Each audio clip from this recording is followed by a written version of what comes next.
Welcome back to talk about Transformers. On today's video review, we'll be looking at APC Toys Evil Voice. And since this is a kind of Master PC type figure, I didn't get it retail. It means that I kept the box. You're probably not going to see boxes in any retail figure videos unless I kept them after I started filming these reviews. Like last episode, I had Kingdom Rhinox. I got his box in the room with all the boxes, so his box will be in his video review. So this is going to be something different this episode. We're going to take a look at the box. Evil Voice Destruction. Just nice artwork of Soundwave. You've got Voice up here in the background. On the top, Evil Voice. On the side, just more Evil Voice, more Soundwave. On the other side, more Evil Voice, less Soundwave. On the back, we've got a little schematic type image of him and his robot in jet modes. Transforming fighter with 2 modes and full actions. And then some stuff I can't read down here. Bottom of the box, Evil Voice, more things I can't read.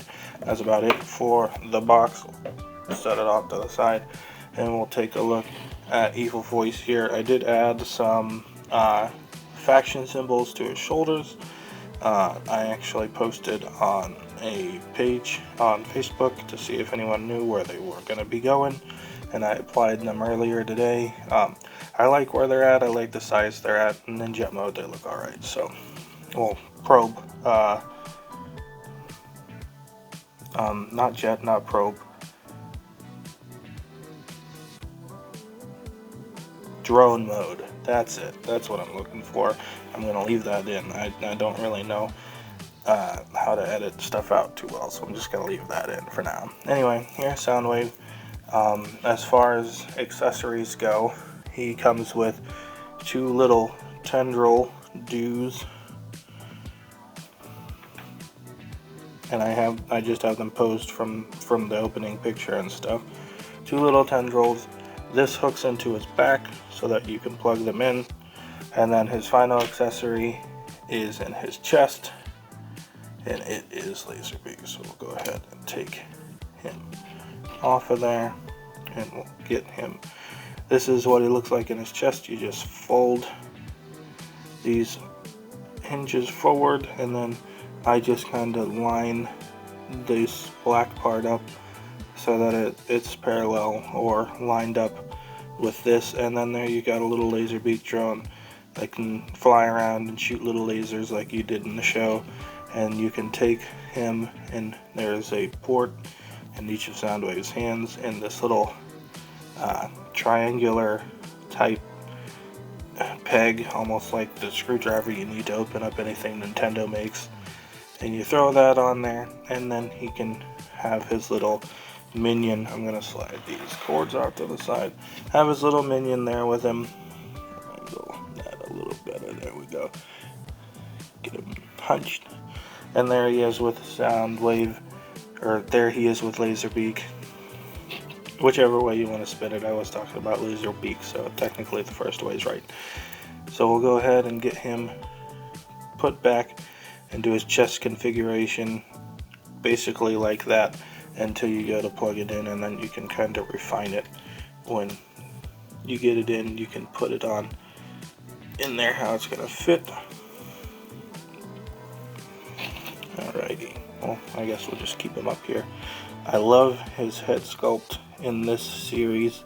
It just is the perfect little update for him. It would have been really cool if they could have made this like pop off and have different faces in there with different readouts instead of expressions, but this was a deluxe figure, and it's not too much bigger than the original, which I do not have.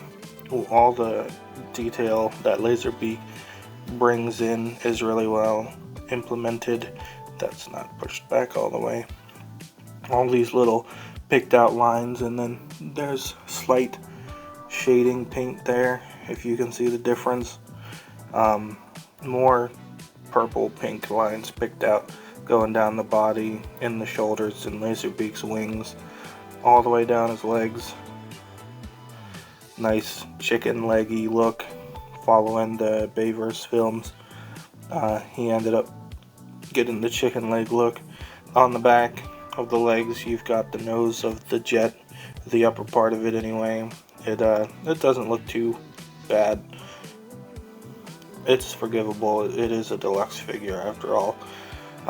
Then going up the back, he's got these big old fins. Inside of his arms, it's actually got some nice molded detail, but none of it's painted, unfortunately. Same on the other side. Shoulders and the outside of the arms have more of that purple pink pinstriping, or whatever you want to call it. This is painted down here, but none of this is up here, and I'm not sure why, if it's not supposed to be. And then like it's here on this corner, and this would continue down into this, and it just stops here, so I'm not sure what that's all about. Faction symbols I've added, bulletin details right here. That's what he looks like behind his head. He is kind of hunched. He's got this hinge in his waist. That's jet mode, and then it doesn't tab in or anything, but it bends forward so he can be slightly hunched for his robot mode. That's about it. For his details, we'll go ahead and bring in size comparisons. We've got our standard Rubik's Cube, our Gore Magala statue,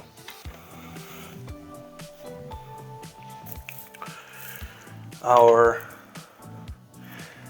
MPM 7 Beetle, and that's about it for size comparisons. So we'll go ahead and get into the transformation. Hi everybody, Editing Taco from the future here. Later on in the video, as I'm going over the vehicle mode, I realized that I didn't discuss how to implement his tendril accessories. So here we go. We're going to bring Soundwave back in robot mode, and we're going to show how his tendrils work. You've got the three components. The back panel right here is going to go on. It's going to plug into this screw hole right here and face this direction. So you just plug it in and give it a push, and now it's on. And then you just take his tendrils and put them in however you decide to pose them. Go ahead and get this one in. I like to do one under the shoulder, and I like to do one kind of over the shoulder. So there, he's got his tendrils. Again, I apologize that I forgot it in the main review. This is going to be edited in between the review and the transformation, probably, so that's going to be jumpy, but that's a good 360 of him with the tendrils. Really cool accessories. Again, I apologize, most of the things I reviewed so far don't really have extra bits, and I just kind of forgot to include it. Thanks for understanding, and then we'll probably hit up the transformation after this edit.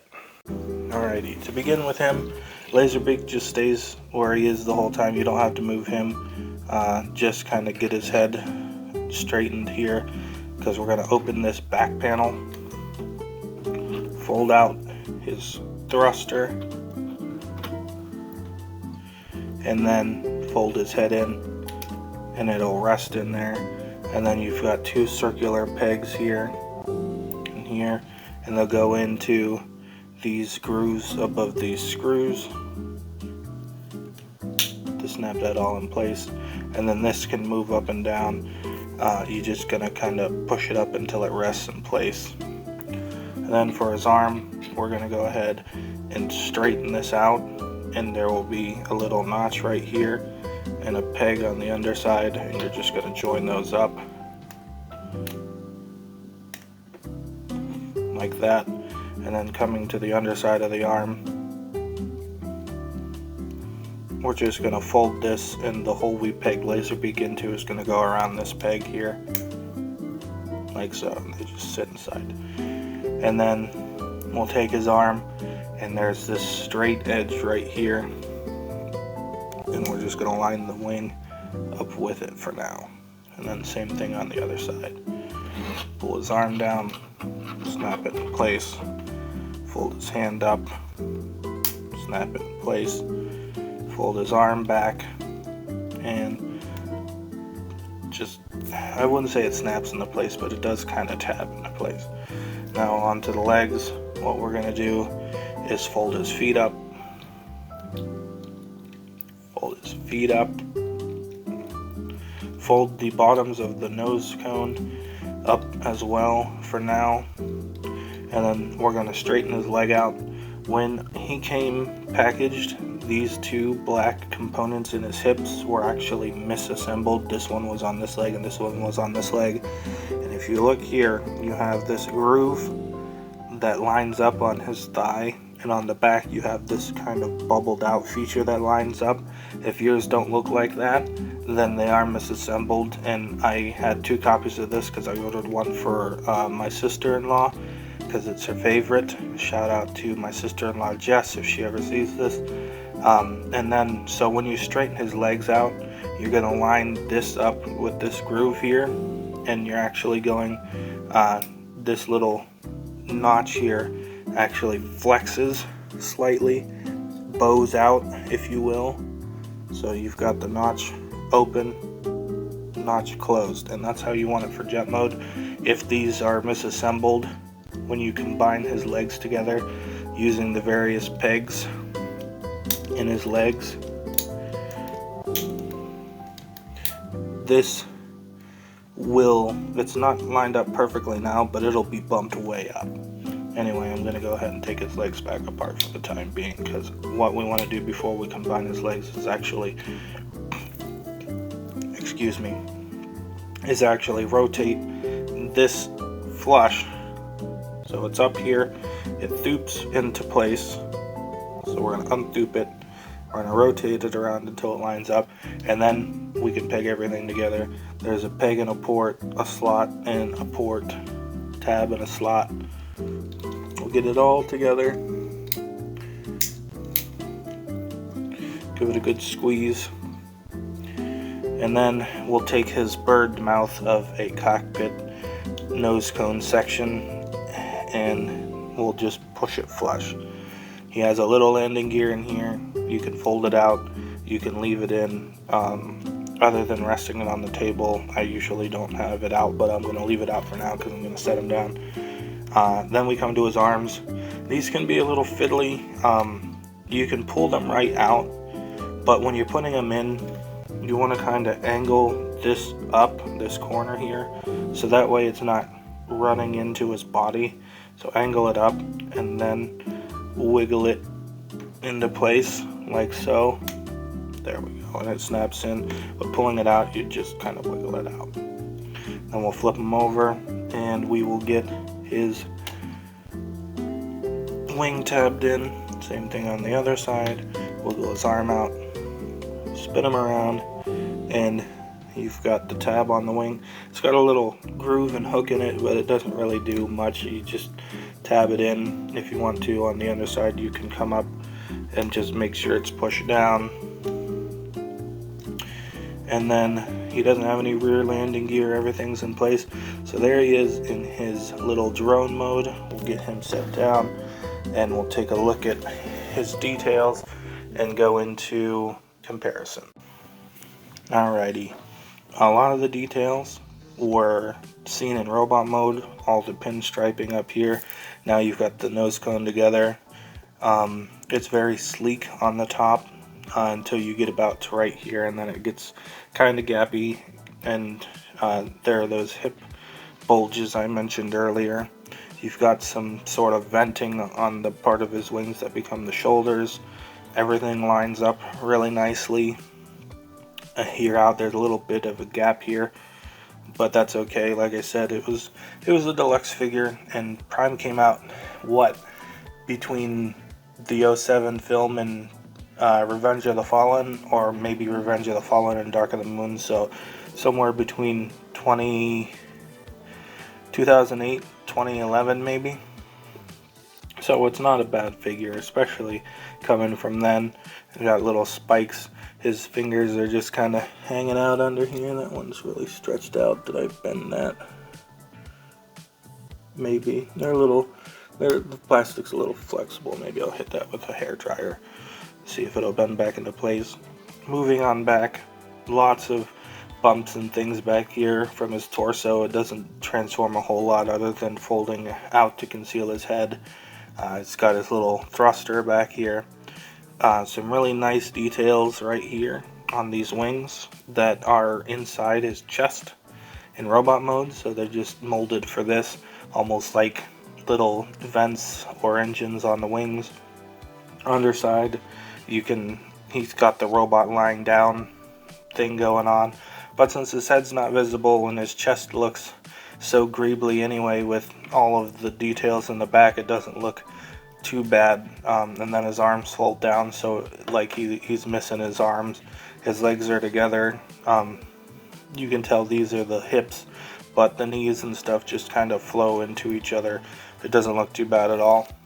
Laserbeak can still come out in this mode, and you can actually straighten the wings out to get them lined up before you take them off. You can actually completely transform him in this mode because the shoulders aren't in the way, so you can transform him and pop him off. But we'll put him back on there. As for his accessory pack, I forgot to put it on the robot mode, so I'll have to edit that in. If you're seeing this and you saw editing Taco put it in there, then you know, but you can literally just peg it on.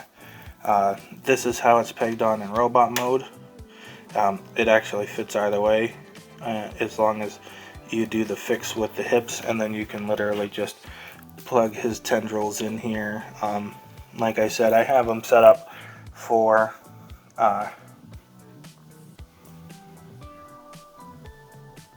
the pose I had in the picture, so it actually kind of works out because it looks like he's like reaching down to grab something. So there he is in his drone mode. I'll go ahead and edit in his tendrils on him in robot mode somewhere in here, but for now we'll take a look at some size comparisons. I haven't dealt with a lot of accessories so far, so figures the first time I do, I goof it up. Anyway, here's a standard Rubik's Cube, my Gormagala statue, and a Masterpiece Bumblebee movie Bumblebee figure.